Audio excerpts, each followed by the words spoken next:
कुरान के अंदर कुछ आयतें ऐसी हैं जो आतंक को बढ़ावा देती हैं, वायलेंस टीचिंग हम कहें उसको एक तरह से, वो कुरान के अंदर इस तरह की बातें हैं। एक वीडियो गश्त कर रही है जिसमें मलऊन मुता की नाजायज औलाद वसीम रज़वी ने सुप्रीम कोर्ट के अंदर एक PIL दाखिल की और कहा कि कुरान मजीद से 26 आयतों को निकाल दिया जाए।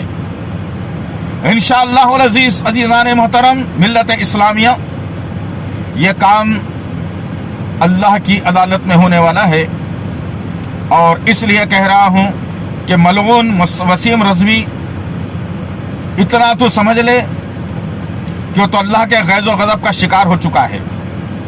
और याद रख, तू ये दुनिया की मामूली अदालत के अंदर केस डाल करके समझता है कि तुझे कामयाबी मिल जाएगी।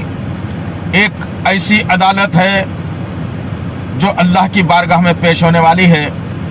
उस अल्लाह की बारगाह की अदालत में जब मुकद्दमा तेरा और मेरा आएगा, उस वक्त पता चलेगा कि इंसाफ क्या हो सकता है।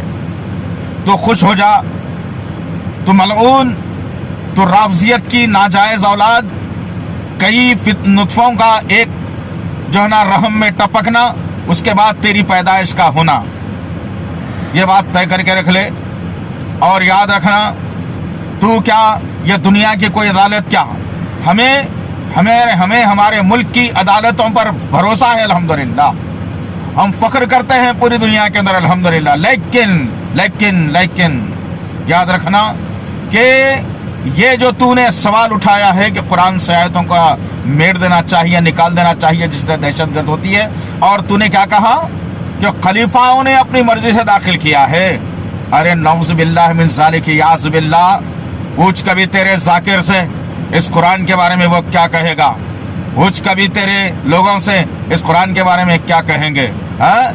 और फिर जिस पर हजरत अली ने इक्तिफा किया, जिसको हजरत अली ने हजरत हुसैन और हजरत हसन रजी अल्लाह तआला अन्हु तक इस कुरान को पढ़ाया, पहुंचाया, फातिमा रजी अल्लाह तआला अन्हा ने इस कुरान को पढ़ा, इस पर अमल किया, तो कहता है कि 3 खलीफाओं ने मिलकर के कहा।